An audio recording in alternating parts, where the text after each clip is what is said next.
So hello, Rami. It is so great to meet you. So great to meet one of the faces behind Space Yacht. I really admire all the work you guys do. And thank you for hopping on here with me. Thank you so much. I appreciate that. Appreciate it. I'm absolutely loving the Tech My House Volume 2 compilation that actually just came out today. Can you tell me a little more about that? Like where all the artists came from, where the inspiration for the compilation came from and such? Absolutely. Yeah. So we started Space Yacht Records during the pandemic about 10 months ago. So before we started putting out music, we were really known as an event brand. We also did clothing as well. But people who knew about Space Yacht really were coming to our events, whether it was in LA or around the country. And the label started to become something like a whole new passion for Henry and I because we always wanted to start a label. It made a lot of sense. We see other really great brands like Nightbase and Dirty Bird, like they throw events, but they have the whole label as the backbone of everything they do. And we didn't have that. So we saw it as a great opportunity saying, okay, now is the time where we can start to do this. And the weird way it kind of all came about was we started doing this Twitch demo listening show called Tune Reactor, where we were listening to people's demos. And we didn't start it as a way to start the label. We just started it because there was, there's no events going on last year. And we really needed something to do to keep not only like stay relevant, but like when I was thinking about it, keep Henry and I sane. We love this. We love being in the mix and being in the, electronic music community. And so we just needed something to kind of stay together with our audience.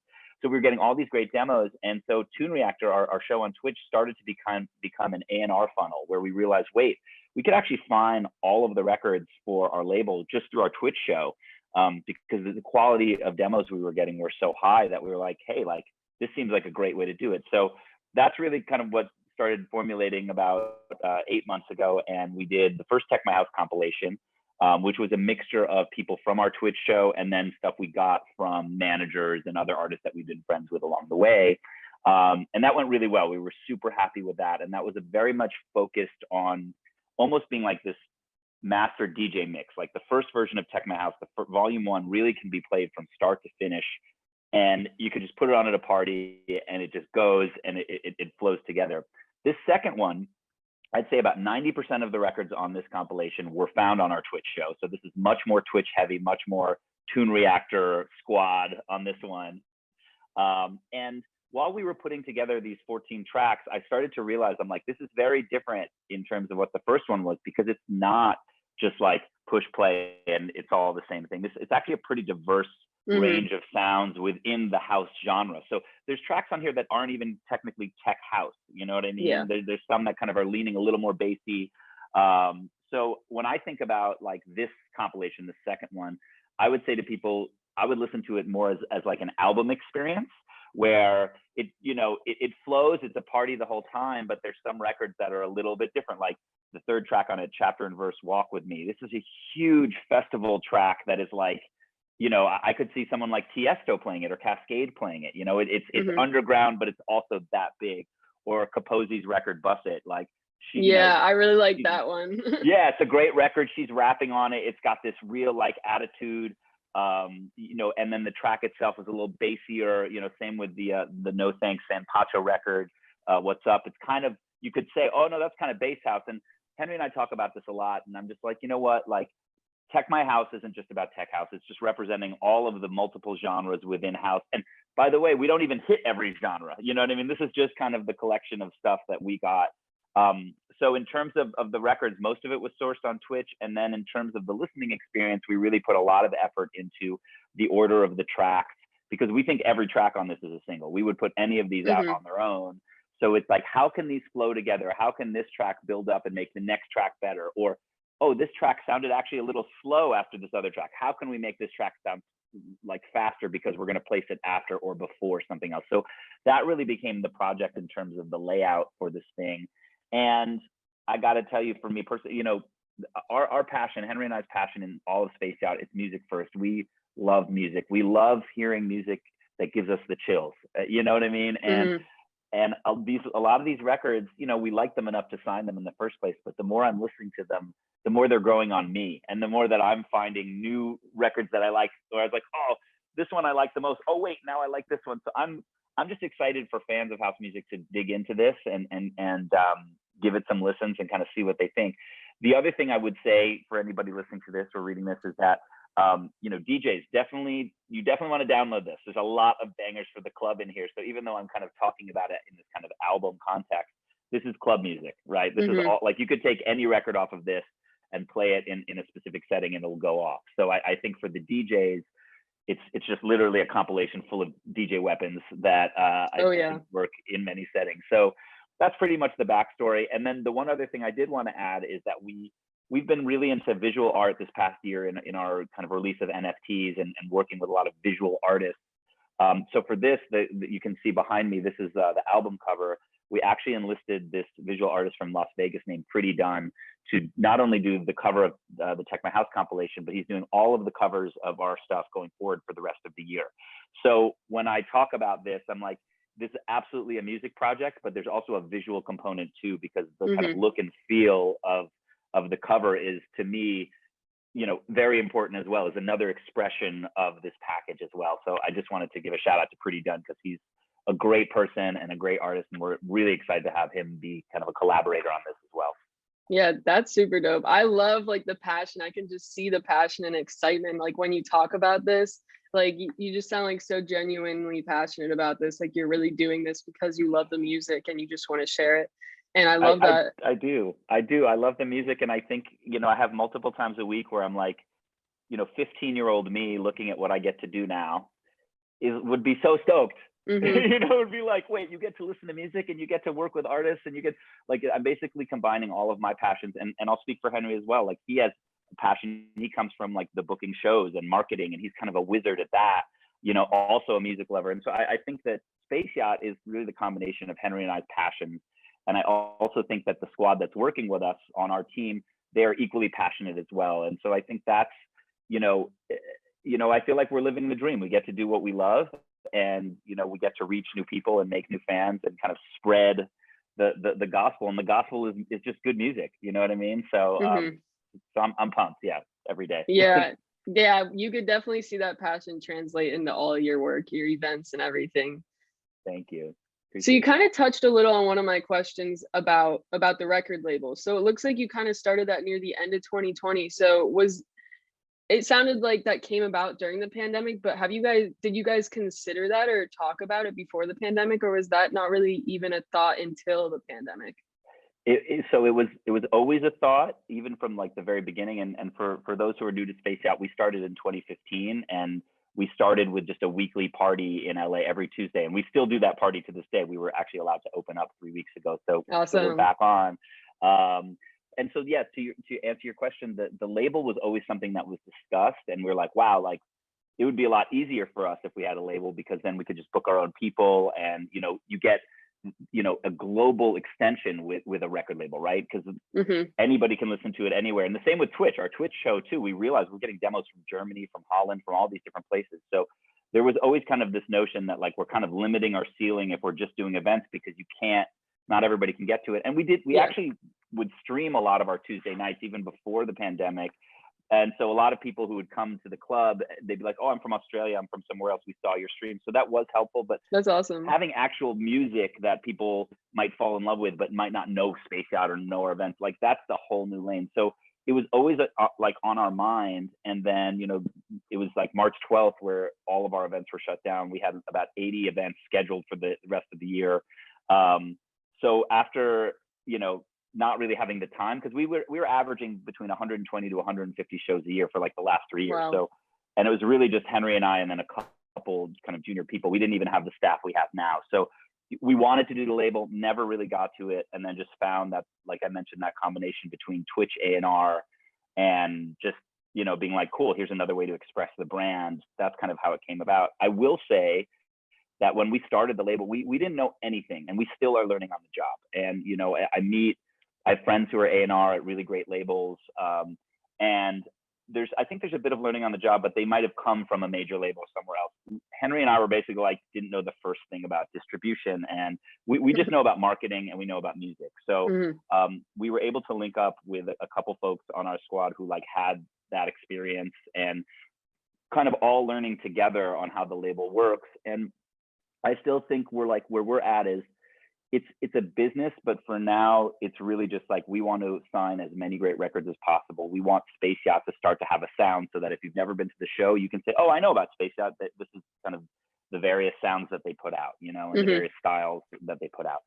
So so it's become really cool. And you know, I always wanted to have a record label when I was a kid, and I never really thought it would happen. So now that we have one, it's just so cool. And the other thing I'll say personally, just as a DJ, playing the records that we've signed now is a whole new source of joy for me, because it's like I produce my own music and I play my own music. I make my own edits for my shows. But then when I then play some of these tracks off of the Tech My House compilation, like I feel like connected to them, because I'm like, this is, you know, I'm connected to this artist because we signed it. And I've always looked at people like Claude Von Stroke or AC Slater, and I'm like, I was always jealous, because I was always be like, man, you guys get to play so many great records because you put this stuff out, and I finally feel like I get to have that joy in terms of doing that. And I will say the process on the house side, because you know we do put out bass records, we put out drum and bass, we have a techno compilation coming out. So musically, Space Yacht is actually pretty diverse within electronic music. But for the house stuff, like the way I look at it is, you know, we'll listen to it on Tune Reactor live on air and be like, oh, this is great. And me and Henry will be like, oh, do we like this? Oh, let's bookmark this and then listen to it later. And then I'll listen to it in my studio. And if it kind of passes the studio test, then the next test is the live or stream test when I'm DJing. And so that's really where this compilation and the first compilation, I really like played these records a lot. The first compilation was more on stream because it was before things opened up, but now I've been playing a bunch of shows, and that's really where like the final test is, where I'm like, I think this is good. Let me play it in front of people and let me get the response back, and let me see if my hunch is right. So we're always, with all the music we sign, we're kind of always testing it in different places. And with this compilation specifically, I would say the first track on the compilation by Arnold and Lane, it's called Mama Told Me. That was the one where I was like, I had a hunch. I was like, I think this one goes. Like, I think it's a banger. And I played it in San Francisco at our first show back, and the whole place just lost their mind. The roof like just exploded. And I was like, all right, this is definitely, you know, they just showed me, I just got the data back from the fans that this is super legit. And I kind of did that with almost every record on this, where we had some shows come up and I was just testing them, and they all did well. So that's nice for me too, because I'm just like, okay, it's not just me and Henry thinking it's good, but we got a little bit of validation from the fans. So, and honestly, I'm so pumped to play these records going forward. I have a couple festivals coming up and some other shows, and I'm just going to be playing like Tech My House Volume 1 and 2, and then some of my stuff, and it's just like, it's gonna be popping. I'm excited. Yeah, you should just do like a whole dedicated set to just like each compilation. That'd be so dope. Yeah. So you know what I could do? I could do like remakes though. So I could do like the Tech My House like VIP versions of something. I don't know, something like that. But either way, yeah, I'm pumped to play for sure. So you kind of touched on my next question about how, because I know you guys probably get like tons of amazing submissions, and it must be really hard to narrow it down. And you kind of touched on it, how you play it in the clubs and stuff. But before you were able to play it in the clubs, what was your process of like narrowing it down and choosing, you know, a set, you know, I imagine you probably get hundreds and hundreds of submissions. So yeah, no, it's actually quicker than you think in terms of like going through stuff, because you know, I've been saying this to a lot of people who are like, how do we get music to you? And I'm like, Tune Reactor is actually the time where you're going to get my full attention. So we do the show, it's now twice a week, but at the time we were doing 3 days a week for at least 2 hours a show. So 6+ hours of A&R time from me and Henry together, listening. And yeah, it's funny, like we try to make it funny, and like there's a comedy element of our show, but Henry was saying this yesterday, we're not roasting, we're not a roast show. This is for you to get notes and comments.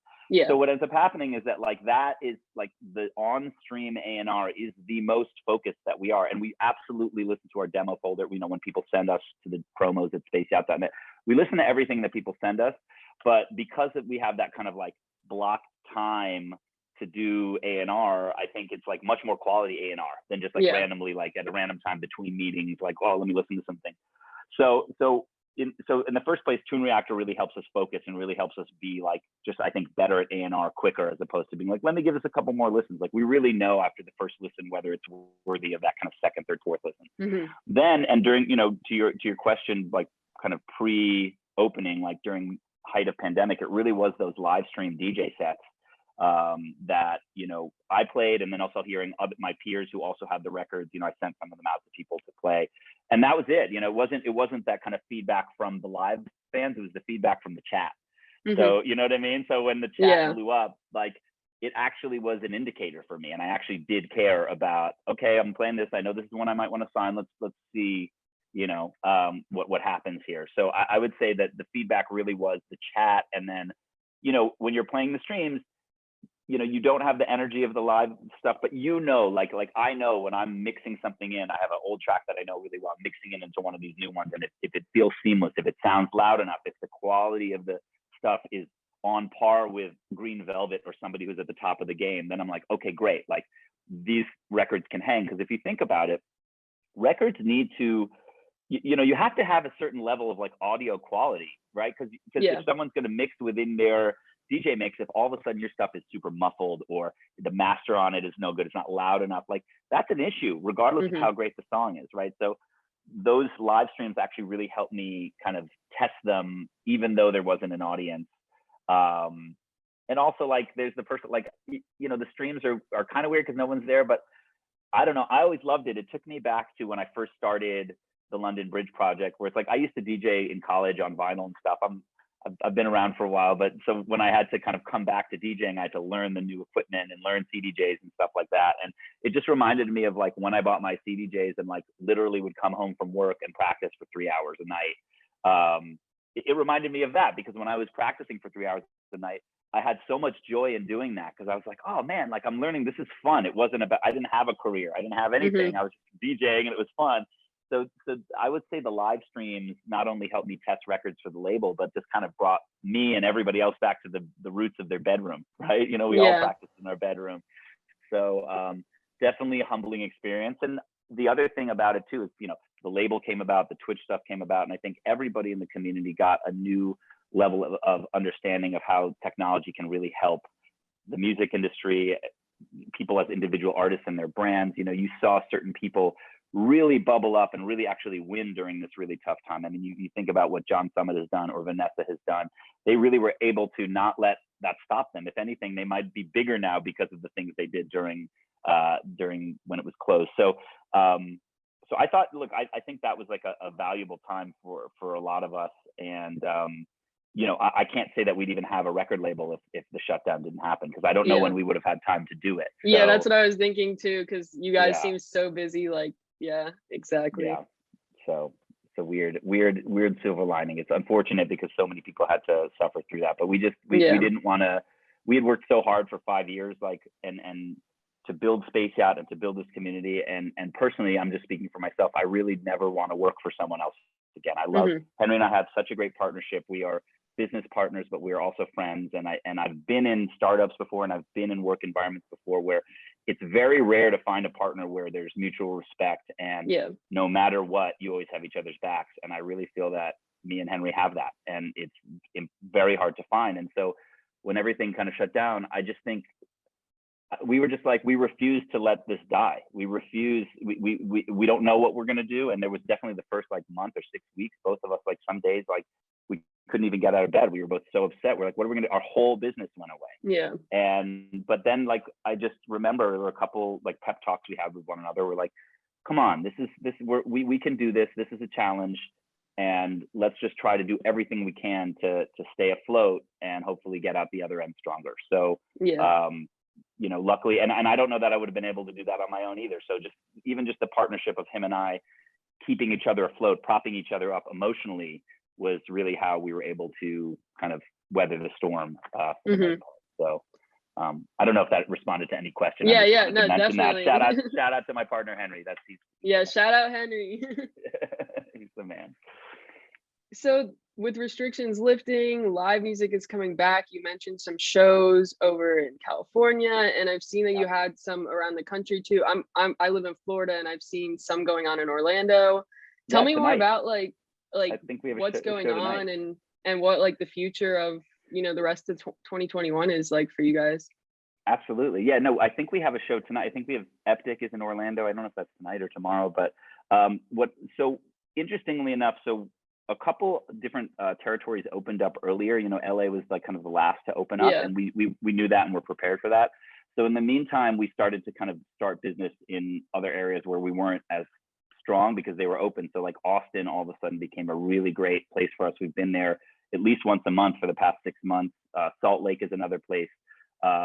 Other various places in Texas. We're going to be in Houston this week as well, Vegas. So the kind of growth and the live event stuff really was a product of like, what is open, what is safe, what is outdoors. You know, like we are very conscious of the COVID precautions, and we didn't want to be out there being irresponsible. So all of the partners we worked with had the same mindset, and all of those situations, whether it was outdoor festivals or in San Francisco, where we did a 3-day, basically a block party outside of the Midway, which was all outside distance tables, all that stuff.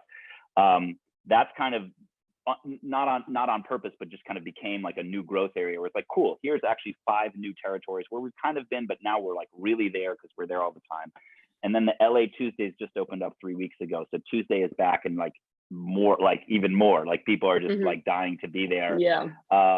So in terms of like the way we look at the future of Space Yacht for this year, it's definitely like growth within the event space and finding partners in different places like Orlando. We're at Celine. We love the people over there. And the idea is if we can, you know, smash these couple shows, then let's make it a monthly residency, you know, and that's, you know, the residency has always been our strategy, you know, because we did every single Tuesday since 2015 in LA.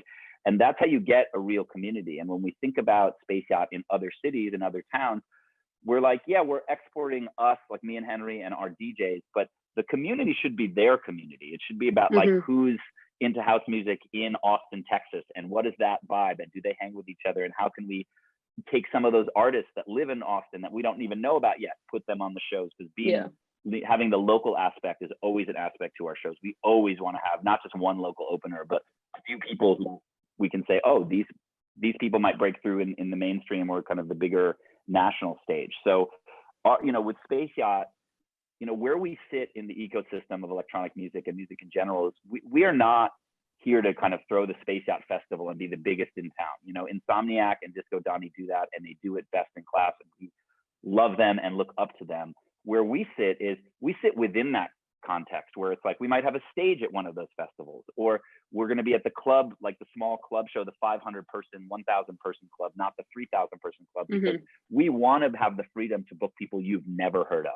Yeah. That, you know, that our where we sit in this is we are here to be a platform for that person who just finished making their first track to their first show. You know what I mean? And obviously there's got to be more than that, right? We want to book people who have some stuff going on. You know, you can see on social, oh, there's some things going on. Oh, they have some records out on Beatport here and there. It doesn't mean that you have to have clout or be an influencer, but it, you know, we do look and say, oh, is there a management team? If there's not a management team, did they do their own branding? Oh, wow, they're naturally good at this. So there's a lot of different touch points that we look at. But the idea is, you know, our goal is to find the next John Summits, the next Vanessas, because all of those types of people play at our parties first. And we've had a track record of finding them first.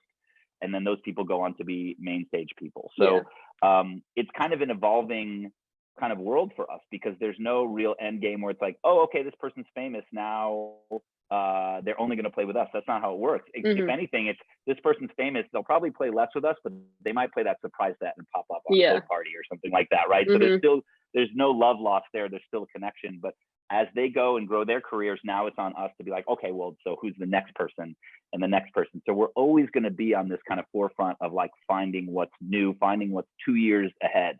You know, that's really where we want to be at all times. And I even think about this wave of house music right now that's going on. We had, you know, Day Trip, our friend Adam Auburn at Insomniac, crushed it on this 2-day house festival. I had such FOMO that I wasn't there, but it made me think. I was like, okay, you know, Adam's an OG. He knows about house music and stuff. But now when you're on the Insomniac stage where the whole festival's house, that tells you something. That tells you that it's come to the you know, from underground to overground, as I like to say, right? And it's still niche. I know it's not country music. I know it's not hip hop. I know we're still niche, but in our world, that's kind of, you know, the top. So what I was thinking the other day was like, oh, we have a techno show coming up. We have a drum and bass show coming up. We got all this. And I'm like, I want to keep pushing these sounds now, because even though those sounds have been around for a long time, it's not like they're new. It's like, what is that next wave that's going to be the next kind of tech house in 3 years that people are all fucking with? And it doesn't mean abandoning things. I'm a house head forever, for life. You know what I mean? So I'm never not going to be involved with that. We're always going to put out that kind of music. But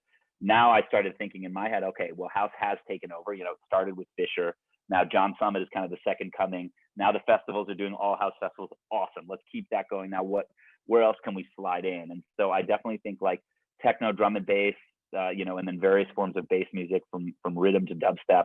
Those are all things that we have our hands in too. And so we're kind of looking for what's next in those areas now that house is like, you know, fully main stage. So it's going to be interesting. I think that's what keeps us excited. That's what keeps us, you know, curious, because I think curiosity is what kind of drives a lot of this. It's like, oh, like what's that? Like giving something a try, giving something a listen that we might not listen to.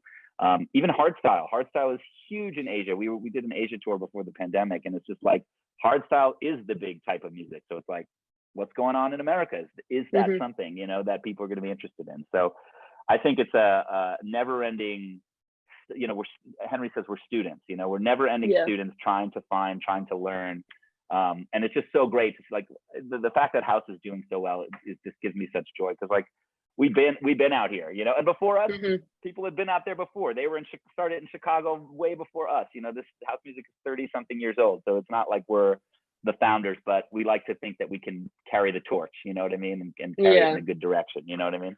So. Yeah, and you definitely are with these like compilations and stuff, and the fact that you're like not really limiting it, because like you were saying earlier, is like some of these like house songs are kind of leaning more towards other genres, and that's just how like music has become nowadays, is people aren't sticking to a genre, they're adding elements in from all these different genres. And I love that you guys are like very like interested in that and wanting to put that kind of music onto, and not just like sticking to like what's been doing well. Like you're willing to take a chance, and like yeah, you're trusting your gut, and you're trusting that like, oh, maybe this is a new sound, but we think it's going to do well, and you're kind of putting that on, and that's super dope. Yep, thank you. No, that's what keeps us going every day. We love it. We love it. So I assume that you guys have both been back to events, and I personally, I went to one back in October, an Insomniac outdoor event for Halloween, and it was like the feeling was just like, you know, like you get this feeling going to music festivals, but after being back after that long, it's like this undescribable feeling. Like, how has that been for you guys? Because I've seen this passion in your voice as you talk about this, so I just want to hear it from your perspective too, like how it's been being back. It's so like weird in a good way. I mean, I think we dipped our toe because we had these San Francisco outdoor shows, so it was like, I didn't have the experience of like nothing to everything. It was kind of like I tiptoed back into it. But what I will say is like the joy that people have to be back together and to be with their friends. And I saw a lot at the first Space Yacht LA a couple weeks back, just seeing so many people who are regulars, who are giving each other hugs, who hadn't seen each other in so long, right? So I think for me, the big thing is just people being back together and like just everyone smiling. And then it was being in the club and hearing it on the big speakers, and specifically being at Sound Nightclub, which is our home base and has been our home base for the last 3 years. I forgot that I missed that. I think that's my big reaction, was like, I was there. We had Acraze play our second show, and he's got this new ID that's going to come out on Thrive in a couple weeks. Everyone's going to hear about it. It's going to be the biggest record of the summer. And he opened with it. And just the energy in the room was like, you could feel it. It was palpable. Just like this unique energy between the loud music, the artist just going off, the VIP just like freaking out, the regular people in GA hands up. Just, I think that I underestimated like that feeling. So that's kind of where I'm at. It's like, I'm like, it's even a bigger energy than I thought we'd get. And it's just like, I think I miss my friends, you know what I mean? I think that's like, you know, we have so many people come to the Tuesday nights, but at the same time, I'm like, I know every face here, you know what I mean? And if I don't know you, you're with someone I know, just because we've been doing it for so long. And I think I also underestimated like seeing my friends, and underestimated how like just how much I missed everybody, and, you know, missed being together, and missed, you know, that random dude, I don't know his name, but the guy who always comes over and like brings me a joint, you know what I mean, or whatever. Like just these just small things, you know what I mean. And so I'm excited to be back in the mix. I think that it's Space Yacht is going to kind of evolve on the event side, because we have so much traveling now that's starting. You know, Henry, I was he's not on this call right now because he's flying to Orlando, and then he's going to Oh, nice. Vegas, and then Houston, and then we have LA again. So there's 4 shows. Like, he's basically going on the road to take care of 4 shows. And so that's not an element that we had as much of as we have now. We did have that before, but so that'll be an interesting thing, a development in terms of like how events are and what the vibe is. But LA is, you know, it's just it's very magical right now at Space Yacht, and I'm very excited. I'm also very excited for the artists to be able to play in front of people again. You know, this isn't just great for the fans. This is great for the DJs. You know what I mean? And so I'm really stoked to be able to kind of bring that excitement to them as well, because they've also been struggling. You know, I'm talking about how well, you know, we did and we survived. A lot of people didn't survive. A lot of people struggled. A lot of people went through hardships and had to get, you know, 1 or 2 jobs again when, you know, when this stuff ended. So, you know, I think if we can try to bring a little bit of joy to some of those folks as well, that's like a major thing that we're excited about. So, but yeah, the energy's popping on Tuesdays. It's crazy. It's crazy. That's so awesome. I hope I can make it out to one of those eventually. Yeah. I'm sure I'll be in LA sometime. I'll definitely check it out. And I mean, I'll check one out in Orlando too. I'm actually in Nashville right now, so I wasn't able to attend this one, but I'm sure you'll have one soon enough again there. So when should we be expecting like the next compilation? And do you have any like hints on the genre or the theme of it? And have you guys kind of started on it yet, or still kind of up in the air? So we have 3 comps we're working on right now. One is a techno compilation, and we're actually collabing with Hellbound, who's an artist we've been following over the pandemic, making amazing techno stuff. So we have an EP with him coming out, but he's also going to help collaborate and co-curate the techno compilation we're working on right now. We have a drum and bass compilation that's pretty much done. That is in collaboration with Reaper, who's an amazing artist, US-based drum and bass artist. And he played one of our streams over quarantine, and we were just like, whoa, like this guy is the sound of drum and bass in the United States. So we were like, let's collab with him, get this going, whatever. So we have that one coming up. We have a bass house. Well, we're not calling it bass house because I don't really like that term. I'm sorry. I just, whenever I think of bass house, it just makes me think of like splice samples that everybody uses that all kind of sound the same. So we're actually coining a new term called tough house, where it takes all of the kind of bass house stuff, but, you know, just anything in like kind of the house genre that's a little heavier. That's kind of what we're calling tough house. So I was actually, when we were talking before about Tech My House Volume 2, I was thinking about like the Kaposi record, the Obayashi record, the No Thanks record. To me, those are actually tough house records. Like those could go on that other compilation as well.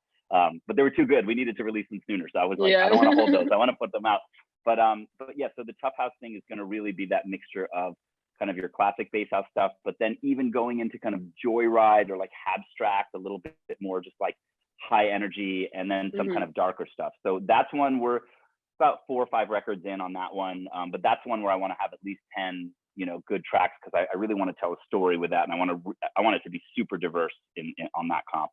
So we got that one. We did the Big Bass Ting Volume 1 about 6 weeks ago. So there'll probably be a Volume 2 before the end of the year. If not, it'll be early in 2022. And then in between all of that, we have some EPs that we're putting out. We did a lot of singles and EPs in the first 6 months of the label, and then we realized that the compilations were actually going to be more impactful, not only for us, but for the artists, because you have, you know, in this case, Check My House Volume 2, 17 artists all pushing the same thing. And we think the quality of the music is so high that you hear one track, you're going to want to hear the rest of them. Yeah, so we feel that this is actually a better look for artists than just a single if there's no context. But with that said, we have a couple EPs coming out that we're just kind of like, sometimes you hear things that are so special. Not to say the stuff on the comp isn't special, but some things that like don't fit within a comp. Yeah. Where you're like, well, this doesn't make any sense. Like, but we still want to shine a light. So we have an EP from this guy named When You Know that's coming out pretty soon. Very unique sound. Like, think like Deadmau5 meets like Wolfgang Gardner meets contemporary sounding, nothing like that. You know what I mean? I don't know. He found his own sound that has this like really classic thing. But so we have a 2-song EP from When You Know. We've got a 2-song EP from Dem 2, who are also kind of in the tech house lane, but those songs that they have are like really kind of almost experimental. There's one track called Woodpecker that basically the drop is just like the woodpecker knocking, like that's all it is. It's like really cool. So we have that coming up, and then we have a single from Vodi, who is originally was kind of a bass house artist. He's based in Finland. He's a young guy, but he started writing all of these great pop records, kind of more like Zoo type stuff with real vocals. He's singing on it and producing. So we have a single from him called Need Nobody that's coming out in early September. And that one was one where I was just like, this is a single, man. Like, I don't want to, like, this is a radio song. Like, let's just put it out and like, let's like really focus on it. So those are like some unique things that are coming out in addition to the comps. And then we have one or two things. I think, you know, in terms of the flow for the label, you're going to have, you know, probably 70% comps, and then the rest will be EPs and singles here and there. But, you know, our goal is just to make sure we can give as much, you know, opportunity, as much promotion and marketing push on each release as we can. So, you know, whatever we're signing, whatever we put out, we really feel that wherever we're placing them, whether it's an EP or in the comp, we're doing that for the good of the record. And we think it'll be pushed the furthest in that format, you know? Well, it sounds like you guys are staying really busy, and it sounds like I'm going to have a lot of music to be listening to for the rest of the year and future with you guys. It's really exciting. I really enjoyed the compilation. Thank you. That makes me happy, because it is kind of like, you know, I as LondonBridge, like I've produced and put records out with a lot of labels and stuff. And I kind of, once we started the label, honestly, I kind of pulled back from that a little bit. Because I was just like, it gives me even more joy to kind of put these records out for other people. And like I said, I get to play them. So it's, you know, it's all good. But I'm glad you like the music. And I think there's definitely going to be a lot more. And, you know, I can speak for Henry in that, like, this is really fun for us. We, you know, the label stuff. I can see it. Yeah. It's a business, but it's also, but first and foremost, it's like, we're doing this for the culture, and we want to push the culture forward, and, you know, and just kind of be along for the ride almost, you know what I mean? I love that. So, that's awesome. Yeah. So my last question for you is, if you were reincarnated into any animal, which would it be?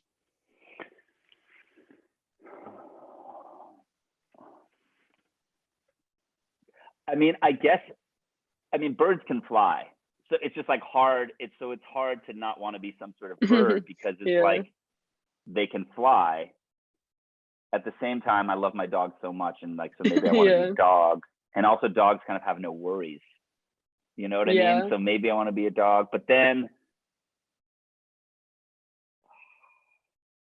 it's funny. Most people say dog. I always ask this question just to like wrap it up, but most people do say dog, and they say like, I just love my dog so much, and they just get to chill. Like, I would love to be a dog.